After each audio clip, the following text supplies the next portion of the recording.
Hi friends, आप देख रहे हैं फिल्मी खिचड़ी। मैं हूँ रूना आशीष और अब मैं आपके लिए एक बहुत प्यारी सी खबर लेकर आ रही हूँ। आप तो जानते ही हैं कि तेरे बगैर ये वाला गाना रिलीज़ हो चुका है। तो मेरे दिन की जो शुरुआत हुई ना, इसी गाने के साथ हुई। और ये जो सॉन्ग है ये सच में मेरे कानों में अब गूंज रहा है, दिमाग में गूंज रहा है।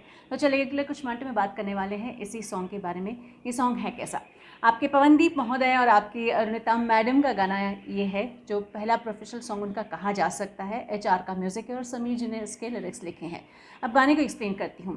बेसिकली ये 5 मिनट 20 सेकेंड के आसपास का ये गाना है। और इसमें जो शुरुआत होती है वो है हिमेश रेशमिया अपने एक शायरी कहते हैं, उसके बाद एक प्रील्यूड आता है। प्रील्यूड मतलब सॉन्ग को शुरू करने के पहले का जो छोटा सा म्यूज़िक पीस रखा जाता है वो आता है। उसके बाद फिर आपके पवनदीप जी की आवाज़ शुरू होती है। और पवनदीप की मैं इतनी बात कह सकती हूँ कि पवनदीप की आवाज़ में बहुत पाकीज़गी है, बहुत निर्मलता है। आपको इस गाने में और उनकी आवाज़ में आपको बहती हुई हवा भी इमेजिन करते बनती है, नाम पवन है। फिर उसके बाद आपको पानी की तरह बहते हुए भी महसूस होता है, पहाड़ों की भी झलक मिलती है, समुद्र की तरह तैरना भी मिल जाता है। मतलब ओवरऑल देखा जाए तो ये गाना बहुत सूदिंग सा लगता है आपको। कहने के लिए एक थोड़ा सा अपने प्रेमी से दूर होने का दर्द वाला सॉन्ग है, लेकिन बिल्कुल आपको दर्द महसूस होते हुए भी ये आपको बहुत छू जाता है आपके दिल को। अरुणिता की बात करती है। अरुणिता की आवाज़ जो इंट्रोड्यूस होती है वो होती है 3 मिनट 54 सेकेंड, यानी कि 3 मिनट्स 54 सेकेंड पर आवाज़ इंट्रोड्यूस की जाती है। और पवन और अरुणिता के आवाज़ के बीच में वो जो इंटरल्यूड भी डाला जाता है, आपको वो इंटरल्यूड भी बहुत सुंदर लगेगा। मुझे थोड़ा सा उसमें वेस्टर्न म्यूज़िक भी दिखाई दे रहा था, तो वहीं पर मुझे तबले की थाप भी सुनाई दे रही थी। और दोनों ही बहुत संभल कर यूज़ की गई ट्यून के साथ बहुत बैलेंस करके रखा गया जो म्यूज़िक पीस है। मुझे ये इंटरल्यूड वैसा लगा। और जहाँ तक अरुणिता की बात करती हूँ, फ्रेंड्स, इन दिनों महिलाओं की या फीमेल वॉइसेस में बहुत तरीके की वॉइस आती है। एक हस्की वॉइस आती है, एक बड़ी बदमाशी भरी वॉइस आती है, लेकिन कहीं आप वो एक जो मीठी वॉइस को मिस करते हैं ना, तो अरुणिता आपकी उस मिसिंग पार्ट को फिक्स कर देती है।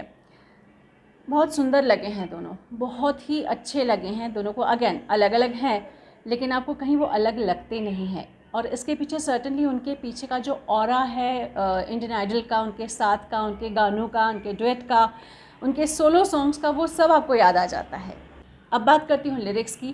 फ्रेंड्स, कोई भी गाना हिट तब होता है जब उसे कोई भी गा सके। वो भी गा सके जो बहुत क्लासिकली ट्रेंड हो, और वो भी गा सके जिससे गाने के नाम पे सारेगामा का सा भी ना आता हो।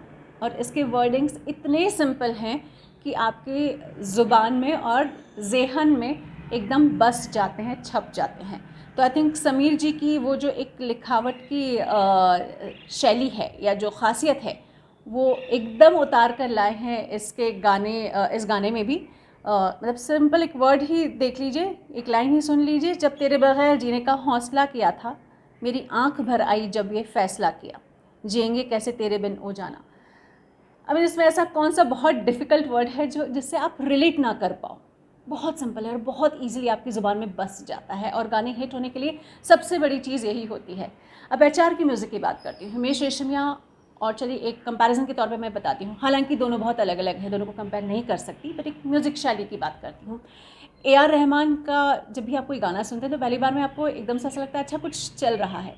दूसरे, तीसरी, चौथी, पाँचवीं बार जब आप सुनते हैं, आप एकदम से मुरीद हो जाते हैं। तो उसका जो खुमार है धीरे धीरे धीरे धीरे आपको गिरफ्त में लेता है। जबकि HR का म्यूज़िक एकदम से आपके धार से आपके दिमाग में आता है, आपकी आंखों के सामने आता है, और एकदम से आपको लगता है अरे गाना तो मुझे बहुत पसंद आ गया। दोनों का स्टाइल है, दोनों परफेक्ट स्टाइल है। HR की ये जो परफेक्शन है गाने को लेकर के, एकदम से आपके सामने आ जाएगा, आपको पसंद आ जाएगा, आपको रियलाइज़ भी नहीं हुआ कि अच्छा ये पसंद आ गया। HR का वो जादू इस गाने में भी आपको सुनाई देगा। फ्रेंड्स, मेरे हिसाब से जो पहला सॉन्ग आप दिन भर में सुनते हैं ना, वो आपका फेवरेट हो जाता है, आप दिन भर उसी को गुनगुनाते हैं। तो आपको अब समझ में आ गया ना कि मैं आज कौन सा गाना दिन भर गुनगुनाने वाली हूँ। आप कौन सा गुनगुनाने वाले हैं, ज़रा मुझे लिख कर बताइए। जय हिंद।